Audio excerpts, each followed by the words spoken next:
Let's dive into an ancient story that feels, well, surprisingly modern. It's all about a man named Gideon, and his journey is this incredible look at leadership, crippling self-doubt, and what it really means to face odds that seem completely impossible. So try to picture this. For the people of Israel, this wasn't just some invasion. It was like a living plague. The Midianites would swarm their lands not to conquer, but to just consume everything. And that description, that's not an exaggeration. It was the raw, terrifying reality of a force you just couldn't stop. And that really is the question at the heart of it all, isn't it? When the threat is so huge, you can't even put a number on it, where do you possibly start? This is the impossible situation the Israelites were in, a problem with absolutely no logical answer. Okay, so to really get Gideon, we first have to understand the sheer desperation of his people.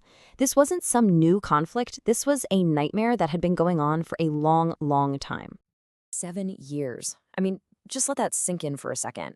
An entire generation of kids would have grown up knowing nothing but being occupied, being hungry, and being afraid. 7 straight years of watching everything you work for get snatched away by invaders.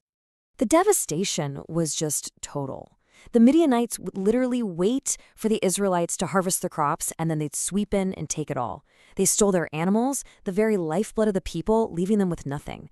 Imagine being forced out of your own home, having to hide out in caves. They were completely broken. And it's only at this rock-bottom point that they finally cry out for help. Now, when you hear a story like this, you're probably expecting some kind of hero to rise up, right? A king, a powerful general. But that is not who we meet. Instead, we meet a guy who's pretty much defined by his fear. And this one little detail just says it all. See, you're supposed to thresh wheat out in the open, on a big floor where the wind can separate the grain from the chaff. A wine press? That's a pit in the ground for stomping grapes. So Gideon is doing a very public job in a very secret place, all just to save a tiny bit of food from the enemy. He's the perfect picture of his people's fear. And this is where the real conflict begins. An angel shows up and calls him a mighty warrior. But all Gideon can see is the disaster all around him. He immediately starts listing all the reasons he's the wrong guy. He says, my clan's the weakest, and I'm the least important person in my entire family. He's got a whole resume of inadequacy ready to go. So here's the thing. Even with this incredible supernatural encounter, Gideon's doubt is just too powerful. Words aren't going to cut it. He needs something more. He needs undeniable, impossible to explain proof. He needs a sign. And boy, does he get one. He puts together a simple offering, and with just a touch of the angel's staff, poof, fire erupts from the bare rock and just incinerates the whole thing. And then, just as fast, the angel is gone. This wasn't some ordinary fire. This was a miracle designed to burn away his doubt. His reaction is just pure terror and awe. He gets it now. He realizes he hasn't just been talking to some messenger. He has been in the actual presence of the divine. And the weight of what he's being asked to do suddenly becomes incredibly real. Now, you'd think after a sign like that, he'd be ready to grab a sword and charge into battle. But no, his first act of obedience isn't some big public declaration of war. It's something else, something he does in secret. His first assignment is to tear down the town's altar to a false god, Baal, which is a symbol of why Israel was in this mess to begin with. But he's so terrified of what his own family and neighbors will do that he does it in the middle of the night. He's supposed to be this agent of divine change, but he's still operating in the shadows. And it turns out, he was right to be scared. When the townspeople wake up and see what he's done, they don't have some big spiritual awakening. No, they form a lynch mob. Their first reaction is to demand that Gideon be brought out and executed. But then, something amazing happens. Gideon's own dad, Joash, steps up. He doesn't defend what Gideon did. Instead, he uses this brilliant piece of logic.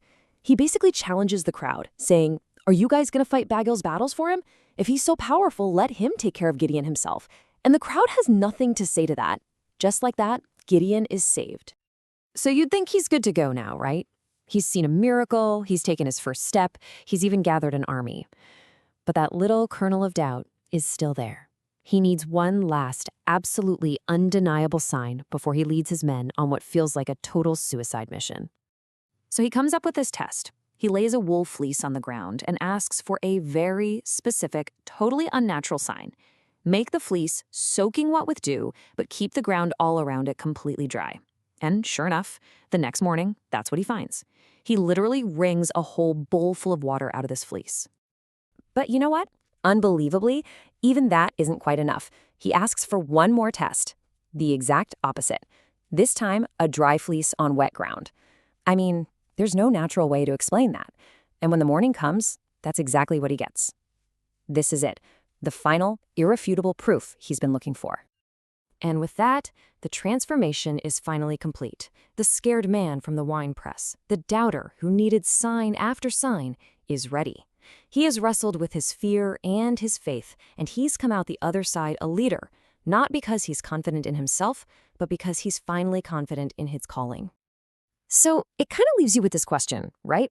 Gideon's story seems to suggest that maybe leadership isn't about being born strong or charismatic.